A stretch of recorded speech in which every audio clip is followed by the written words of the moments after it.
પારેખ સમાજ દ્વારા સાણંદ પ્રાંત સાહેબ અને બાવળા પ્રાંત સાહેબ બંનેને આવેદનપત્ર આપવામાં આવ્યું.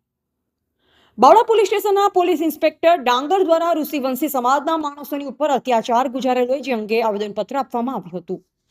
ગૌતમભાઈ બાવળા પોલીસ સ્ટેશન ફરિયાદ માટે ગયા, જે દરમિયાન બાવળા પોલીસ સ્ટેશનના પીઆઈ ડાંગર દ્વારા ગૌતમભાઈ ભૈલાલભાઈ અશોકભાઈ નાઓના મોબાઈલ ફોન બળજબરીથી પડાવી લીધેલ અને ઓફિસમાં લઈ જતા રહેલ અને ગૌતમભાઈને મોઢા ઉપર લાફા મારેલ તેમજ છાતીના ભાગે લાતો મારેલ અને ગળદાપાટુનો માર મારેલ તેમજ બીજા અન્ય સ્ટાફના માણસો પણ માર મારેલ, જેના કારણે ગૌતમભાઈ 16 દિવસ હોસ્પિટલમાં રહ્યા. આજ સુધી તેમને ન્યાય મળ્યો નથી અને ન્યાય નહીં મળે તો આત્મવિલોપન કરવાની ચીમકી આપી હતી.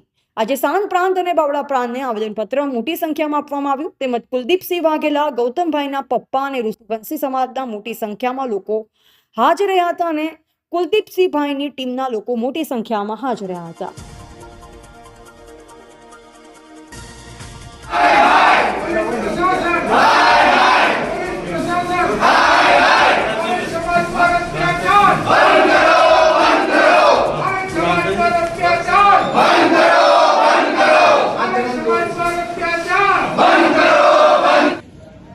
મારું નામ શૈલેષ ચિન્નભાઈ પારેખ, સાણંદ તાલુકા ઋષિવંશી સમાજના પ્રમુખ છું.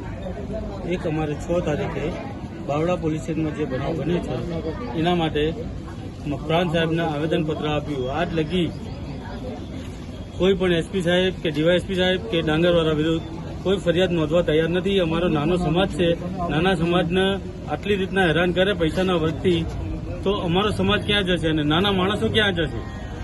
જો અમને આ પ્રત્યે ન્યાય નહીં મળે તો અમે નાનો સમાજ ચોક્કસપણે આગળ જઈશું અને આત્મવિલોપન કરી તૈયારી રાખીએ છીએ. તો અમારી ખાલી ન્યાય જોઈએ છે કે પીઆઈ ડાંગરવાળા વિરુદ્ધ કોઈ પણ સંજોગોમાં ફરિયાદ થવી જોઈએ જ જોઈએ. એના માટે અમારો સમાજ ભૈલાલભાઈની સાથે છે અને રહેવાનો છે. સમાજ એક છે, થઈ બધું જ કાર્યવાહી કરવાના છીએ.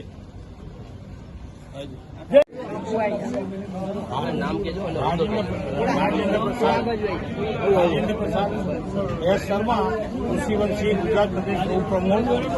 અમારે જે બાવળામાં જે બનાવ બન્યો, ભૈલાલભાઈના પરિવાર સાથે જે એમના ભાઈ ગૌતમભાઈને મારેલા છે પીઆઈએ ડાંગરે, અમે એસપી સાહેબને લેખિતમાં ફરિયાદ આપી અને એ ફરિયાદ આપીને આજે સુધી એમની કોઈ કાર્યવાહી થઈ નહીં અને તપાસ વિરમગામને સોંપી એવું અમને જણાવે છે. પણ વિરમગામવાળાએ શું કર્યું શું નહીં કોઈ અમને નક્કર પગલાં આપ્યા નથી આજ દિવસ સુધી. હવે એ નક્કર પગલાંના નહીં આપવાના કારણે અમારે કોઈ કાર્યવાહી નહીં થતી હોવાની અને ગૌતમભાઈને અત્યાર સુધીમાં કોઈ સ્વાંતન આપેલું નથી. મીડિયા કેટલું આવીને જવાબ લખી ગયા. અમે ડોક્ટર સાહેબને સાણંદ ડોક્ટરમાં એમને દાખલ કર્યા, વર્ધી લખાઈ હતી તો 24 કલાક સુધી એ વર્ધીનો જવાબ લખાવવા માટે પીઆઈ તરફથી કોઈ આવેલું નહીં. મારે રાતે 8 વાગે ફોન કરવો પડ્યો, ત્યારે એ લોકો 24 કલાક પછી 26 કલાકે સાણંદ આવીને નિવેદન લખાઈ ગયા.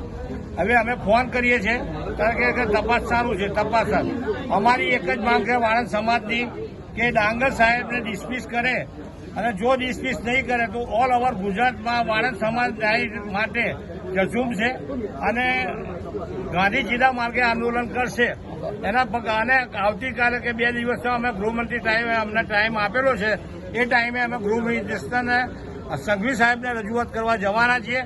અને આની જે ફરિયાદની કોપી પહેલી જે ભૈલાલભાઈએ એસપી સાહેબને આપી એ મુખ્યમંત્રીના ચેમ્બરમાં એમની સહી સાથે પહોંચી ગઈ છે અને એમણે કહ્યું કે આની ઉપર તાત્કાલિક પગલાં ભરો, તપાસ કરો અને એમને જે લાગતું વળગતું અમને ન્યાય અપાવો.